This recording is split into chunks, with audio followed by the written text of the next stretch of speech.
얼마나 절망적인 상황이냐 하면 10절에 보시면 내 부모는 나를 버렸으나 여호와는 나를 영접하시리이다 라고 합니다. 자기 부모가 자식을 버린 것. 여러분, 부모가 자식을 버릴 수가 있습니까?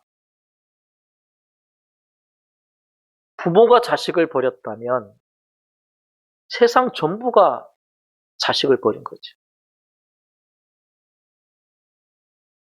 세상이 자신을 버리고 부모가 자신을 버렸어요. 그 희망이 있을까요? 지금 시인의 상황이 그런 거예요. 그런데 시인은 세상 전부가 자기를 버려도, 심지어는 부모가 자기를 버려도 여호와는 나를 영접하시리이다 라고 고백을 해요. 시인은 세상 어느 곳에서도 자기가 기댈 데가 없는 거예요. 절망 그 자체인 거예요. 그런데 세상이 나를 버려도, 전부 나를 버려도 하나님은 나를 버리지 않으신다. 그 믿음을 가지고 하나님은 나를 받아주신다. 하나님을 절대적으로 믿고 맡기고 있는 거예요. 하나님 밖에는 기댈 데가 없는 거예요. 그러면서 마지막 14절에 뭐라고 합니까? 너는 여호와를 기다릴지어다.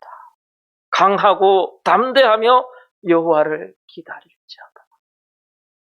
세상 다 나를 버리고 다 떠나가고, 심지어 부모도 나를 버렸지만 하나님이 나에게 오실 거야. 하나님은 나를 버리지 않으실 거야. 내가 하나님을 기다린다. 이렇게 고백합니다.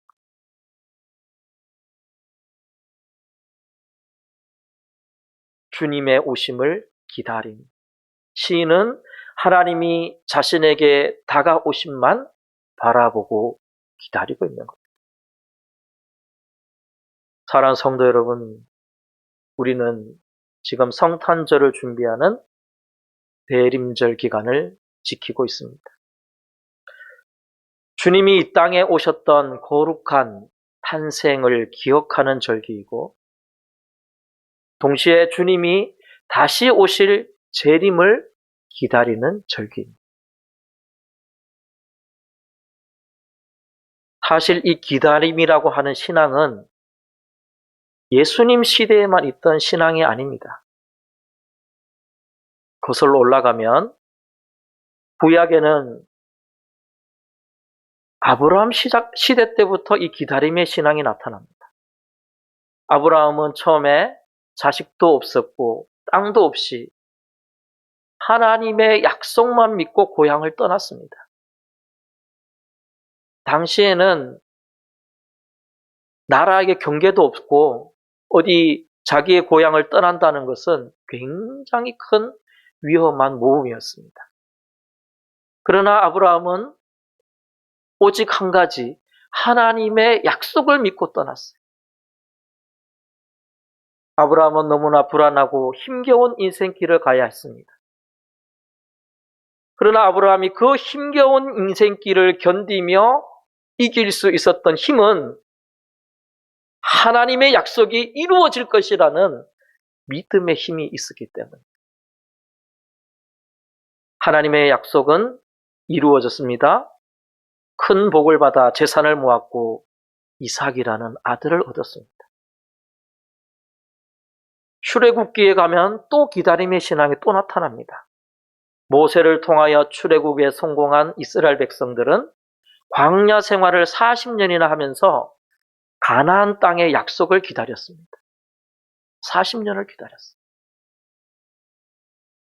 가나안 땅에 가서도 또 약속과 기다림이 나타납니다.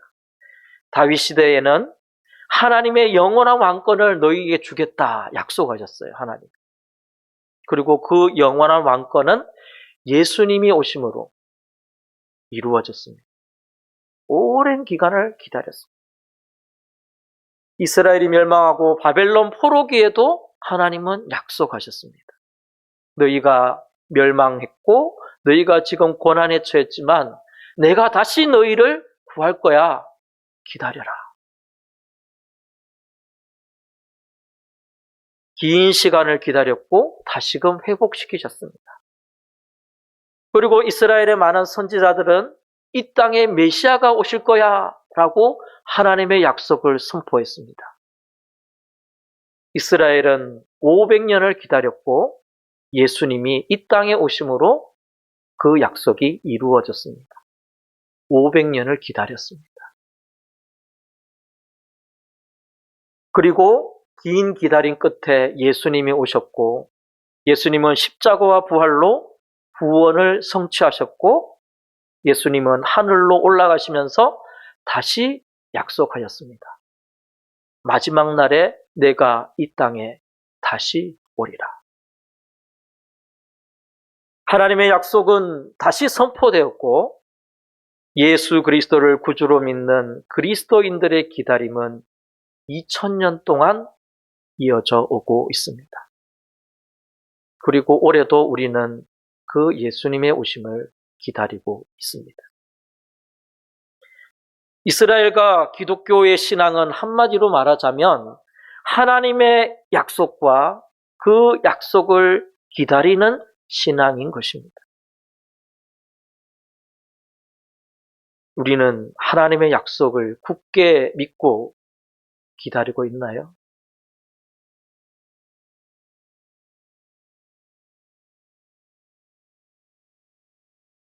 찬송가 104장은 어떻게 나옵니까? 곧 오소서 임마누엘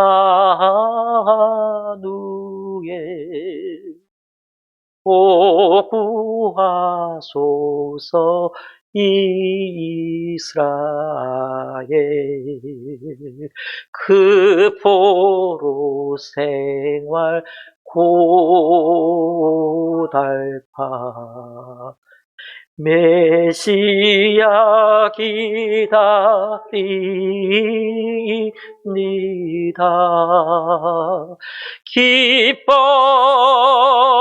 기뻐하라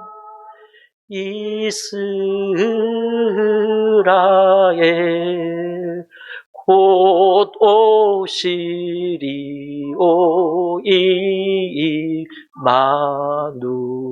임마누엘. 그 긴 포로 생활 동안에 그들은 구세주가 오실 거라는 것을 기다리고 기다렸어요. 그 신앙이 예수님의 선포와 우리들에게까지 이어지고 있는 거예요. 그 포로 생활 동안에 뭐라고 했어요? 기뻐하라 했어요. 여러분, 포로 생활은 노예 생활과 비슷한 거예요. 노예 생활은 아무런 권리도 없는 생활. 얼마나 고달프겠습니까? 근데 뭐라고요? 기뻐하라 했죠. 왜 기뻐하라고 했어요? 메시아가 곧 오실 거야. 우리를 구하러 오실 거야. 얼마나 기뻐. 그걸 가지고 기뻐하는 거예요. 똑같이 우리도 뭐예요? 우리의 삶이 얼마나 사실은 고달프니까. 인생 오래 사신 분은 다 이 고달픈 인생 아시나요? 무엇을 우리가 우리의 삶 속에서 희망하고 기뻐할 수 있겠습니까? 그러나 우리가 기뻐할 수 있는 건 뭐예요? 예수님이 곧 오실 거야. 기뻐하라. 그 기뻐하는 것은 뭐예요? 그 주님이 곧 오실 거라는 믿음과 우리가 그 믿음 안에서 기다릴 수 있다는 우리의 결단과 약속이 있기 때문입니다. 아이를 키워본 사람은 이런 경험을 다들 하셨을 겁니다. 어린아이는 엄마가 없으면 너무너무 무서워합니다.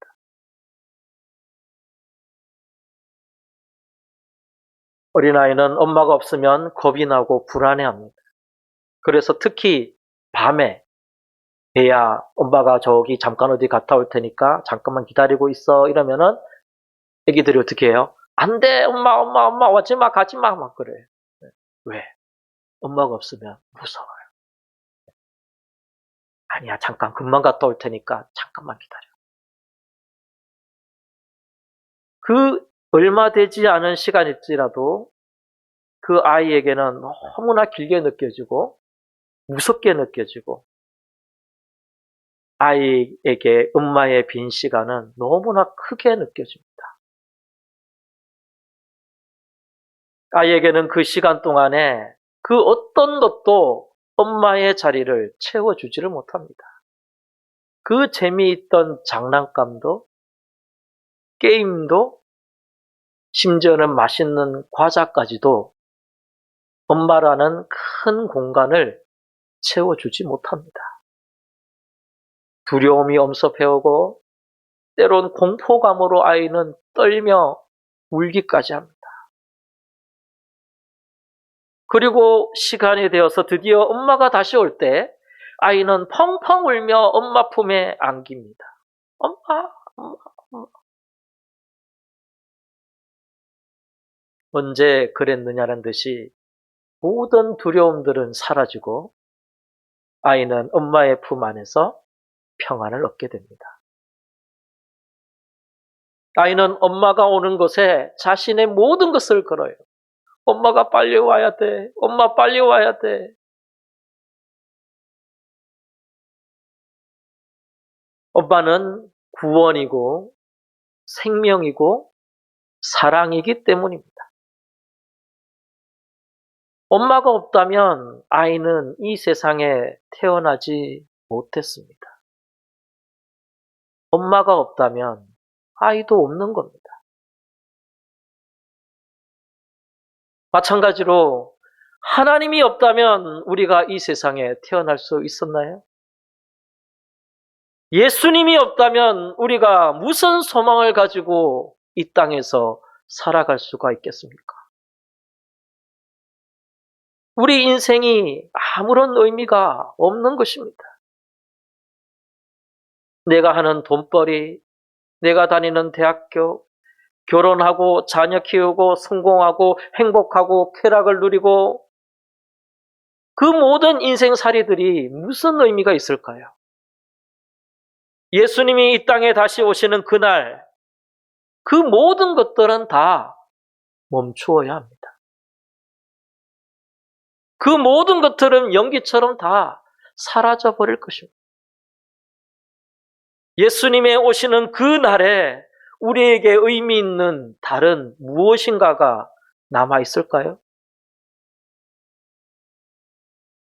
지금 이 시간 이후에 그리고 내일 그리고 다음 주 다음 달에 해야 될 많은 일들 지금 당장 주님이 이 땅에 오실 때에 그 모든 것들이 의미가 있을까요? 예수님이 다시 오심 그 순간이 우리 믿는 사람의 인생의 목표이고 종점인 것입니다. 우리는 그날을 기대하고 기다리는 인생인 것입니다. 그게 그리스도인의 삶입니다. 그것보다 더 귀한 것이 있나요? 시편 130편 5절 6절에 뭐라고 하십니까? 같이 봅시다. 나 곧 내 영혼은 여호와를 기다리며 나는 주의 말씀을 바라는도다. 파수꾼이 아침을 기다림보다 내 영혼이 주를 더 기다리나니 참으로 파수꾼이 아침을 기다림보다 더하도다 라고 고백했어요. 이스라엘과 그리스도인의 삶은 하나님의 오심만을 기다렸어요. 그것이 믿는 이의 인생이었습니다. 믿음의 인생은 여호와를 기다리는 것, 그것이 전부여야 됩니다.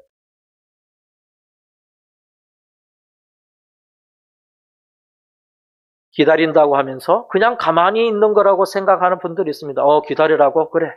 내가 아무것도 안 하고 이제 기다릴게. 옛날에 다미 선교회 그랬죠? 아무것도 안 하고 직장도 때려치고 다 때려치고 기다리자. 이제 곧 오신대. 기다리는 것. 그것은 너무나 수동적이고 아무것도 안 하는 것 아니냐. 이렇게 생각하는 분들이 있습니다. 기다린다는 것은 아무것도 안 하고 가만히 앉아 있는 게 아닙니다. 직장 생활도 할 수 있고, 돈도 벌 수 있고 가정생활도 할 수 있고 다 할 수 있습니다. 그러나 그 삶 자체가 돈 벌기, 애 키우기, 여행 가기, 맛집 가기, 즐기기, 그 많은 것들 그 자체가 중요한 것이 아니라는 겁니다. 그렇게 살아갈 수 있지만 그렇게 살면서도 언제든지 주님이 지금 당장에 오시면은 다 멈추고 주님을 맡겠다고 결단하고 맹세하는 거예요. 우리의 삶의 중심에 주님의 기다림을 중심에다가 새겨두고 사는 거예요. 이게 내 제일 중요한 거야. 주님의 오심을 기다리는 것. 나머지는 그 다음이야. 인생 그 자체에 중심을 두고 사는 것이 아니라 인생은 주님이 오심을 기다리는 여정이야. 인생은 주님의 오심을 기다리는 과정이야라고 생각하고 결단하고 살아가는 것입니다. 우리가 이런저런 많은 삶을 살아가는 이유는 인생의 수많은 일들이 바로 주님의 오심을 기다리는 재료로 쓰인다라고 믿는 것입니다. 그것이 바로 신앙인의 인생인 것입니다. 기다린다는 것은 가장 적극적이고 역동적이고 용기 있는 신앙인 것입니다. 그냥 대림절이라고 야, 좀 꾸미고 그래, 우리 뭐 좀 부르고 지나가네? 끝났어. 이게 아니라 우리는 365일 매 순간순간마다 기다려야 돼요. 주님, 어서 오세요. 기다려.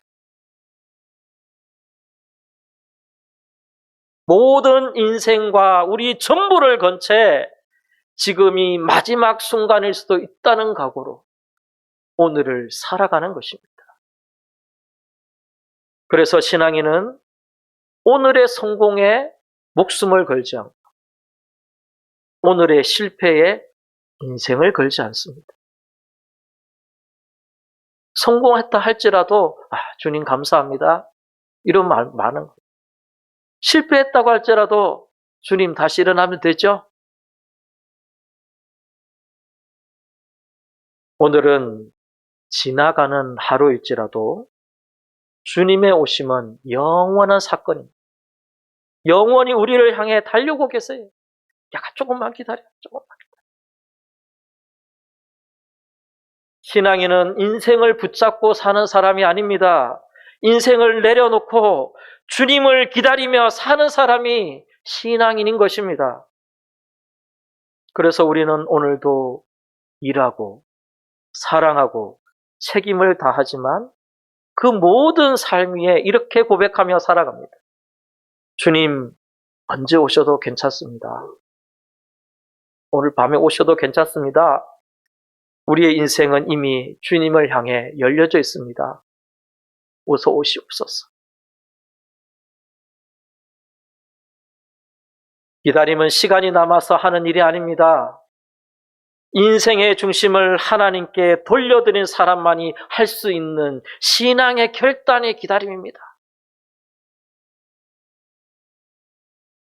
우리는 오늘도 살아갑니다. 그러나 더 분명하게는 오늘도 주님을 기다리며 살아갑니다. 아멘. 주 예수여, 어서 오시옵소서. 아멘. 자, 우리 찬양하며 말씀을 생각하며 기도하며 나아갔으면 좋겠습니다.